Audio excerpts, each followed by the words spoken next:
Over the course of my 33 years of life, I belonged to a lot of different communities.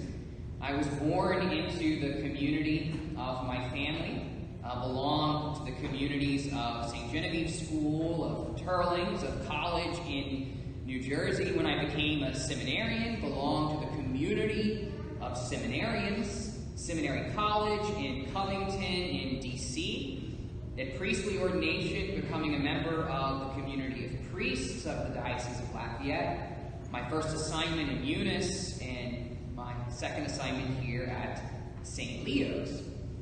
In each of these communities, once I gained some distance from these communities, when I put some time in between me and these communities, I was able to step back and examine the effect that each of these communities had on me. In each of these communities, real goods that were fostered in me. I am the person I am today because of the gifts of each of these communities. But at one and the same time, because there's no perfect community, no perfect family, no perfect school, no perfect group of priests, each of these communities not only fostered good in me, but also permitted and encouraged sin. As I was able to step back from these communities, I could engage in that reflection. What were those sins that we were blind to? What were those sins that we permitted? I think of that, of the mix of personal sin, of the effect that communities, for good and bad, have on each of us as our nation struggles with the sin of racism.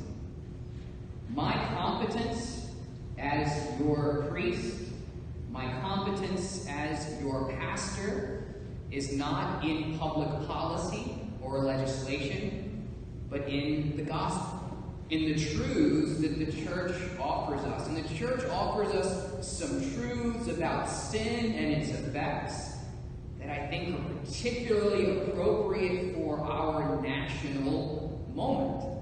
That would be particularly helpful as we engage in this national dialogue.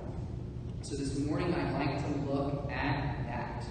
My personal sin, the effects, the social effects that my sin has, and systems, environments, ecosystems of sin that we find ourselves immersed in. Our second reading from St. Paul, his letter to the Romans, he speaks of the personal sin of Adam and Eve. The singular sin of Adam and Eve has consequences for every man and woman. What are those? Well, all lose original holiness. It's only Adam and Eve who sin, but every man and every woman loses original holiness, original justice. Only Adam and Eve sin, but death comes, not just to Adam and Eve, but to all. Only Adam and Eve sin, but death reigns, not just over Adam and Eve, but over all. This letter from St. Paul highlights two aspects of every sin. The first aspect is that sin is personal. Only persons can sin. Non-personal things cannot. So every sin is personal, and every sin has social consequences. Even the most private of our sins. We may convince ourselves that such and such private sin only affects me and nobody else. Baloney. Every sin is personal, and every sin has social consequences. Personal, social, and our sins can build up ecosystems, environments of sin that make certain sins easier to commit, that make us blind to certain sins, that make us permit certain sins. These ecosystems can grow stronger, spread, and give birth to other sin. So sin is always personal and social, and we can build up ecosystems, environments of sin. So, can a nation, can a city sin? They can, but only insofar as they are a body of persons. Are there social, institutional sins? Absolutely. But what are the roots of these social, institutional sins? My sins, your sins, our sins. The church teaches us that at the bottom of every situation of sin, at the bottom of every ecosystem of sin, is always the individual who sins. I think that criteria is helpful for us as we engage in this national moment. My sins are personal and social. My sins create ecosystems of sin. So what does this mean for us? Where do we go with all of this? Well, the Lord calls us to riot against personal sin in our hearts. In our first reading, the book of the prophet Jeremiah is speaking to Israel. Israel who is oppressed by outsiders.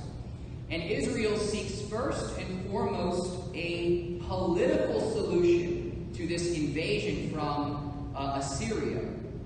And Jeremiah rails against her. He says, you're looking for a political solution. You're looking for your ultimate hope in that, when your ultimate hope is only God. Jeremiah reminds them that earthly powers can do some good, but that all earthly powers cannot do ultimate good. In our current day, we need political solutions. We need peaceful protest. But if we fail to riot against the personal sin in our hearts, political solutions will accomplish little. Societies can punish sin, and they should, but they cannot eliminate it. Only the gracious act of Christ can. Only the gracious act of Christians can. Why? Because as we saw, the roots of structures, of ecosystems of sin is personal sin. These structures, these systems, they don't come out of nowhere, but they are born of my sins, of your sins, of our sins. Only if the body of persons rids itself of sin can the institution be rid of sin. If the body has no sin, neither can the institution. So we riot against personal sin in our hearts. We can repeat the sin of Adam by blaming others, by seeking to justify ourselves, for making excuses for ourselves because of this or that. Or we can repeat the gift of Christ by rioting against personal sin in our hearts. I was able, at different moments in my life, to step back from these various communities that I'm seriously indebted to, but nevertheless, not only gave me good, but permitted sin. Not only initiated me into goodness, but also initiated me into vice. This moment for us is an opportunity to step back, to be serious about our own personal sins, which always have social consequences, to be serious about the ways that we build up systems and ecosystems of sin, and to come before the Lord and ask Him to change my heart